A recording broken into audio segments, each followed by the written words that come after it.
What if your deepest shadow is not your enemy?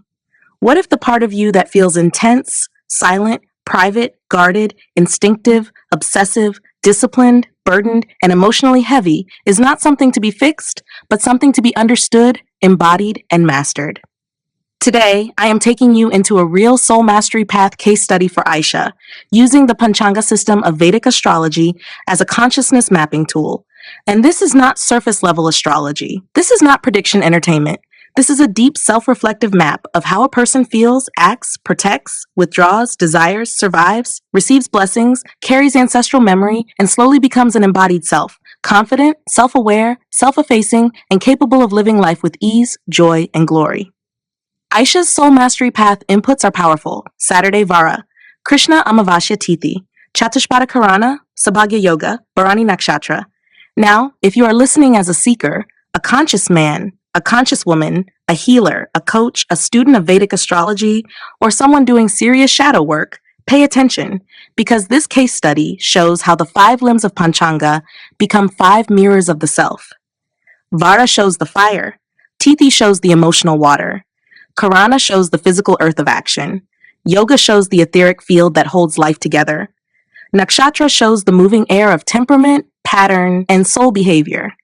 And when I look at Aisha's map, I do not see a light personality. I see a deep personality. I see a person who is not built for shallow love, shallow work, shallow spirituality, or shallow conversations. Aisha's map says this is someone who has to understand darkness, not run from it. This is someone who has to carry pressure but not become imprisoned by it. This is someone who has to learn the difference between sacred responsibility and inherited emotional burden. That is the beginning of soul mastery. Understanding the path. The first layer is understanding the path. This is where you stop judging yourself and start observing yourself. For Aisha, the first mirror is Saturday Vara. Saturday is ruled by Saturn. This gives discipline, seriousness, endurance, responsibility, patience, and long-term effort. But it also gives heaviness, delay, caution, pessimism, rigidity, and the feeling that life must be earned through struggle. So when I read Aisha's map, I would tell her directly, you may have grown up feeling that life is not simple. You may feel that responsibility comes before pleasure. You may feel that you need to prove your strength before you deserve rest. You may quietly believe that if something is easy, it may not be real. And that is where observation begins. The question is not, why am I so heavy? The real question is, where have I confused discipline with self-punishment? Because Saturn can make you powerful, but unconscious Saturn can also make you emotionally hard on yourself.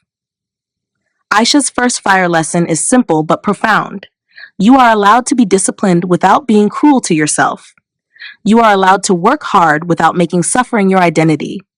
You are allowed to become mature without becoming joyless. Now we move to the second limb. Krishna Amavasya Tithi. Tithi is the emotional body. It shows how you feel life. And Amavasya is not ordinary emotional water. It is the dark moon. It is ancestral. It is silent. It is psychic. It is private. It is inward. It holds seed energy, karmic memory, and hidden emotional material.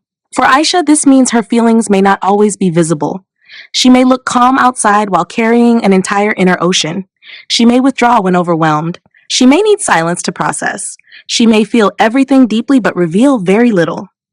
This creates a powerful all-or-nothing emotional style. Either she is fully invested or completely withdrawn. Either she ignores something or becomes consumed by it. Either she holds silence or releases intensity. This is the emotional body of someone who is not casual with life. And here I would tell Aisha, your silence is not emptiness. Your silence is full of memory.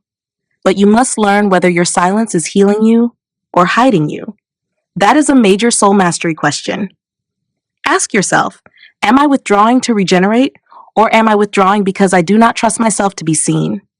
This is where the soul mastery path becomes real, because many people say they want healing, but healing requires seeing the pattern without immediately defending it. Aisha's water lesson is, feel deeply, but do not drown. Withdraw consciously, but do not disappear. Honor your ancestors, but do not live as a prisoner of inherited emotion. Now we come to Chatushpada Karana. Karana is the physical manifestation of Tithi. It is how emotion becomes action. and Chatushpada is raw earth, instinctive earth, animal earth, survival earth. This is not polished, intellectual, decorative energy. This is rugged energy. It deals with what others avoid. It can handle difficulty. It has physical courage. It can move through tamas, heaviness, wilderness, danger, raw situations, difficult people, and harsh environments. For Aisha, this gives powerful survival instincts. She may sense danger quickly. Her body may react before her mind explains why. She may be drawn toward physically demanding situations, difficult missions, entrepreneurship, crisis work, animal symbolism, rugged environments, or work that requires courage and stamina. But the shadow is also clear. When unconscious, Chatushpada can become reactive. It can become harsh. It can become tamasic. It can fall into habits, emotional heaviness, physical tension, or attraction toward difficult company. So the soul mastery instruction is, before you trust every reaction, listen to the body. The body is not wrong, but the body may still be carrying old fear. So Aisha's earth question becomes, is my body acting from grounded wisdom or from old survival memory? This is where embodiment begins, not in philosophy, not in spiritual language, but in the body. The body must feel safe. The nervous system must feel safe. The instincts must be refined. That is how raw survival becomes embodied confidence. Now we move to Saubhagya Yoga. Yoga is the etheric field. It shows how life holds together. And Saubhagya means good fortune, blessings, comfort, opportunity, practical talent, skill, and grace.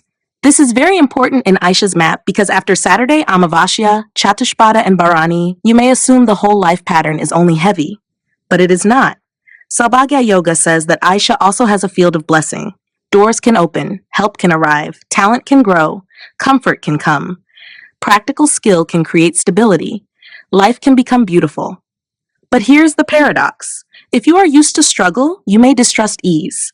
If your emotional body is used to intensity, peace may feel suspicious. If your identity is built around endurance, comfort may feel undeserved. So I would tell Aisha, your blessing is not a trap. Your ease is not weakness. Your comfort is not laziness when it restores your soul. But Saubhagya also has a shadow. Complacency, indulgence, pleasure as avoidance, staying in comfort zones, or receiving opportunities without discipline. So the ether question becomes, do I receive blessings with gratitude, or do I sabotage ease because struggle feels more familiar? That is a powerful question for anyone with this kind of map, because sometimes we say we want peace, but when peace arrives, we recreate chaos because chaos feels familiar. Soul Mastery asks you to stop doing that. Now we come to the final limb, Bharani Nakshatra. Bharani is the bearer. It is the womb. It is the force that holds life until transformation is ready. It is passion, sexuality, creativity, psychology, cleansing, rebirth, restraint, burden, boundaries, and responsibility. Bharani does not release prematurely. Bharani holds. Bharani carries. Bharani internalizes. Bharani transforms pressure into birth. So in Aisha's case, this is a massive signature.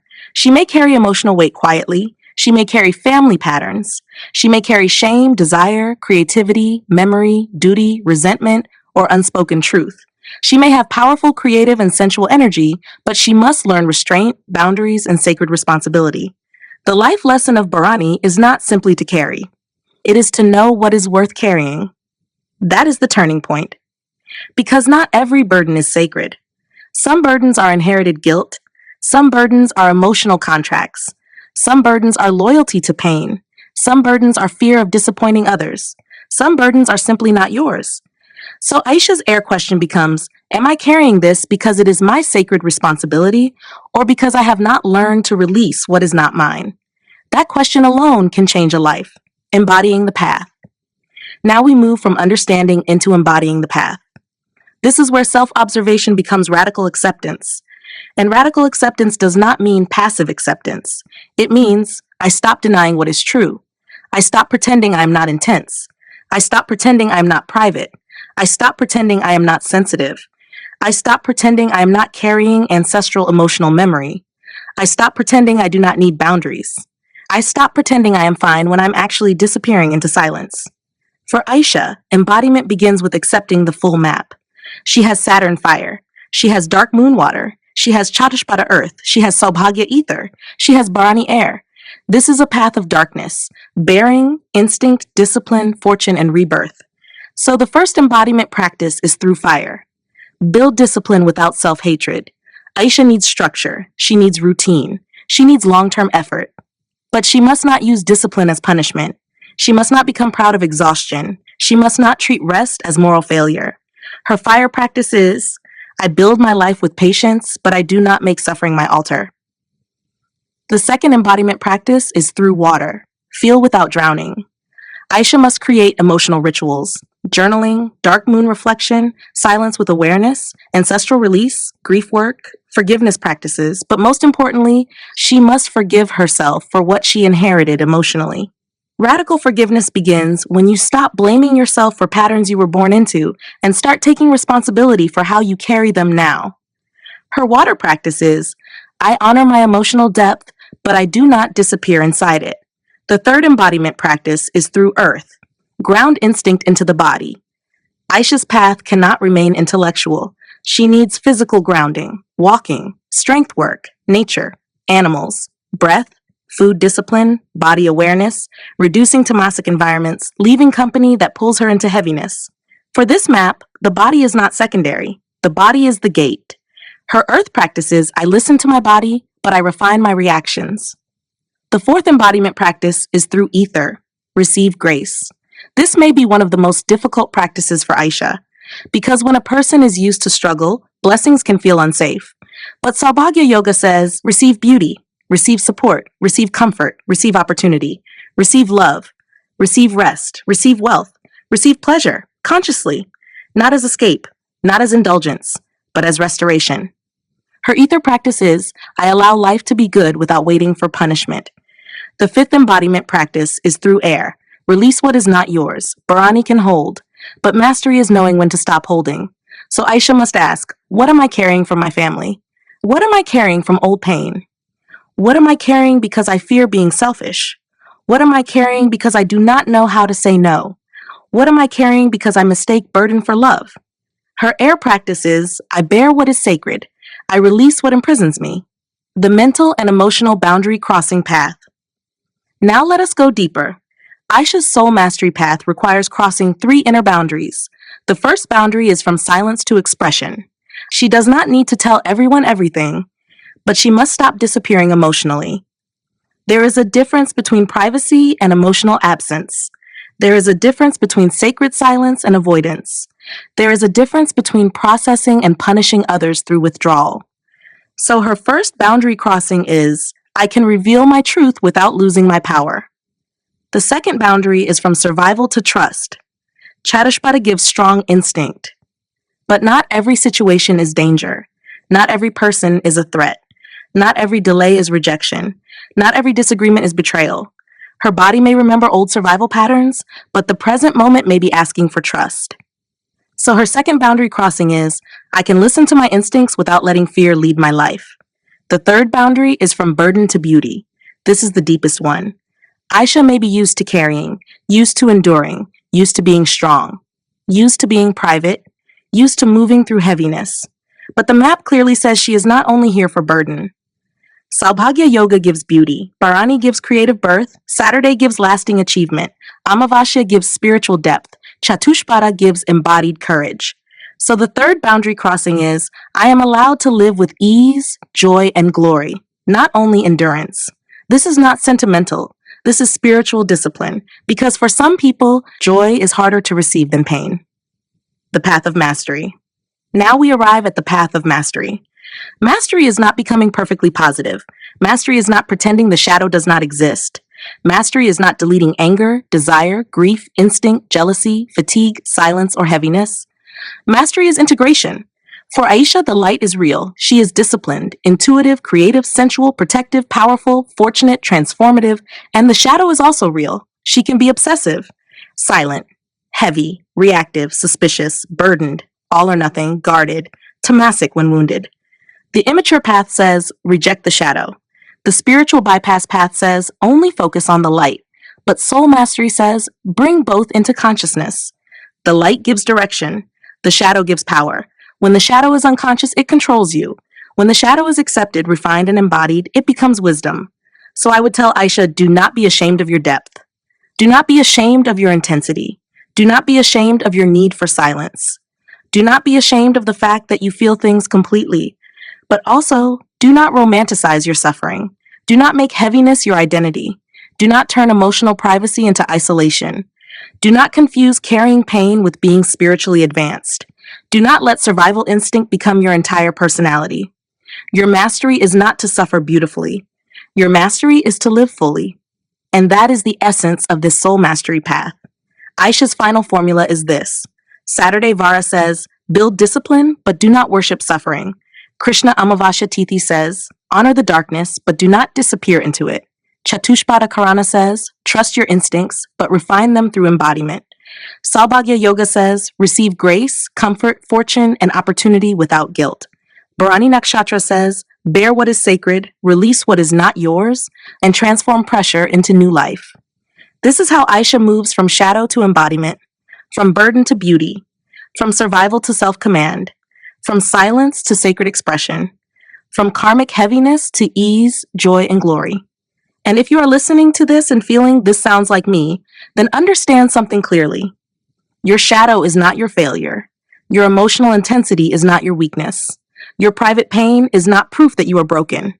It may be the doorway into your deepest self-mastery. But you need the right map. You need a system that does not flatten you into generic personality traits. You need a reading that shows how your emotional body, instinctive body, karmic pattern, spiritual field, and soul temperament actually work together.